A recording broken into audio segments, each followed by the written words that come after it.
Howdy guys, it's Joe here, and today I want to tell you guys how to get out of that elo hell by yourself with a solo hero in Season 3, or at least what I feel like is going to be strong as far as solo carries go in Season 3. Now of course with these characters, these guys should be able to help you get out of what other elo you're in if you put a lot of time into them, and they should be able to help you kind of carry your way through the rankings, and you can really pull off a lot of stuff with these characters, and yeah, overall they're very good by themselves, and you really don't need a team in order to carry with these heroes, which is of course really just quite amazing by itself.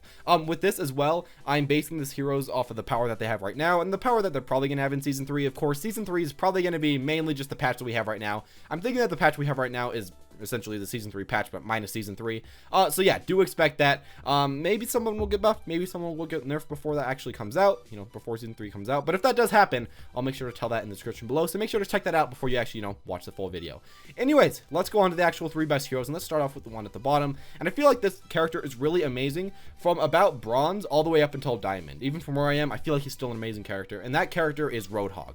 Now, the thing about Roadhog that makes him so amazing is, you know, his pick potential. If you pick someone, then there you go. It's a 5v6. And in most of the rankings that are down here, if you're in a 5v6, you either win or you tie on defense for the majority of the time. And that's really amazing. Just getting picks and carrying by yourself like that, it's just overall just the best pretty much. As far as other characters go, I'd say he's really just the best character for picking people off, the best character for just killing people. And as far as Season 3 goes, with Zarya getting a nerf and with Sombra kind of being able to somewhat, you know, make so Reinhardt can't always have his shield out, or at least as much, so you can actually hook him sometimes now. I feel like Roadhog does have a lot more playability, and Roadhog's just overall very good. Now the thing about Roadhog is that I feel like if you are a good Roadhog, if you put a lot of time into him, you do a lot better than other Roadhogs. Now, this is something that's very apparent, something that'll carry you a lot of your way through your ranks. Let's say that, you know, you're like an average Roadhog versus another average Roadhog. You know, you're gonna hook each other, you know, the average amount of times.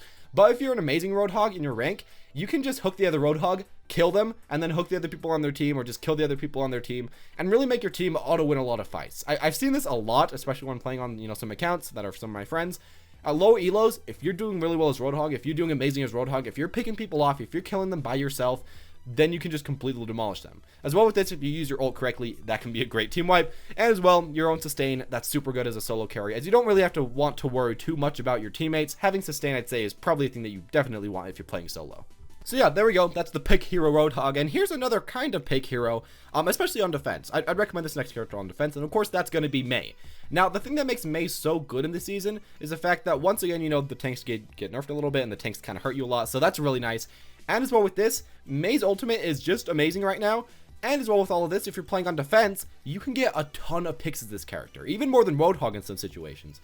And it's really quite easy to get picks. If the enemy team overextends just a little bit, just with 1 or 2 of their characters, you place out your E, your team kills the enemy team, and there you go from there. You get more team fights that you really have a huge advantage in. I feel like that's the really great thing about Mei right now, is that you can just pick people off, and if the enemy team doesn't play perfectly, which most of the time they won't, let's be honest, you're going to be able to kill them a lot. Even on offense, I actually see a decent amount of good Mei. So yeah, there's a lot of stuff you can do. Now as well with this thing that's really just makes, you know, Mei a good character is the fact that once again, she has self-heal. Pretty much everyone you do want to have self-heal if you're trying to solo carry. You can't carry, you know, someone like mccree without self-heal. The self-heal is very nice, as if your supports just are playing really badly, something like that. You can still do decent. You can still go in by yourself and get a lot of kills.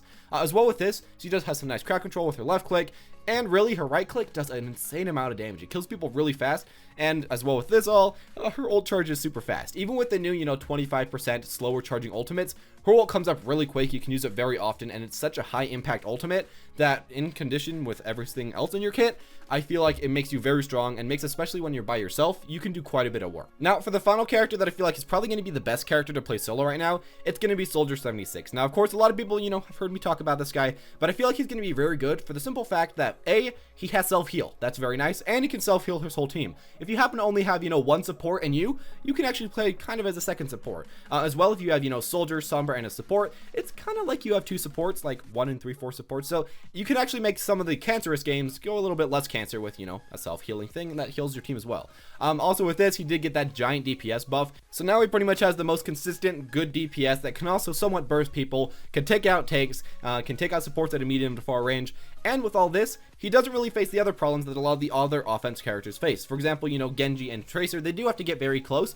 And they're really high risk, high reward. With Soldier as it is right now, he's pretty much medium to low risk because you have such high range, but still pretty high reward because of the huge amount of DPS that you do, and the huge amount of accuracy that you can get, and just DPS that you can damage out on the enemy team. Now, as well with all of this, I gotta also say that of course he does have that close range burst, and now with the extra damage, when you headshot somebody like 2 or 3 times, plus your Helix rocket, you can take people out insanely quick. They pretty much just get completely demolished, and it's really kind of hard to counterplay it if you aren't even close to medium ranges. So yeah, Soldier I feel like is really doing quite well. Right now, I just say that he's kind of like a jack of all trades that's also pretty dang good at all trades, which is something that we haven't seen for quite a while. Now, I'm not exactly sure if he's going to be, you know, this completely overpowered top of the line character, but I feel like since he does so much of like everything, or at least does something of everything, you can really fill any team comp with this guy, and you can really do whatever your team does need with this character, which can be pretty nice, as it makes so that if you're playing solo and you're playing, you know, 1 to 2 characters, you'll be fine in the majority of situations. While if you were to play somebody, let's say Genji again, well, the times you don't need a flanker.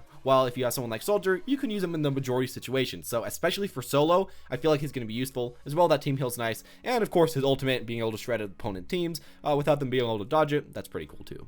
And yeah, those are the 3 people I feel like are going to be very strong to play solo in the new season. Now, of course, you know, the top players usually play with somebody else, usually play with 3 to 4 of the characters. So I'm not exactly sure if these guys are, you know, going to be the best as far as, you know, the top tier in this season. But I feel like they are going to be pretty nice. And these guys have already shown quite a bit of power. A lot of people have been soloing up through these characters. So I'm hoping that this does kind of help you a little bit if you've just been thinking about characters that you want to play. Now, as always, this is just my own opinion. This is just what I'm personally thinking, and I might just be completely off the mark. And if you think I'm off the mark, then make sure to tell me, and tell me who you think is going to be good in this brand new season, as I do like, you know, to have a two-way conversation with my comment section. Now, as always, if you enjoyed the video, press that like button. Press subscribe if you want to see any more tip videos or any more videos similar to this one in the future. And as always, have a wonderful day.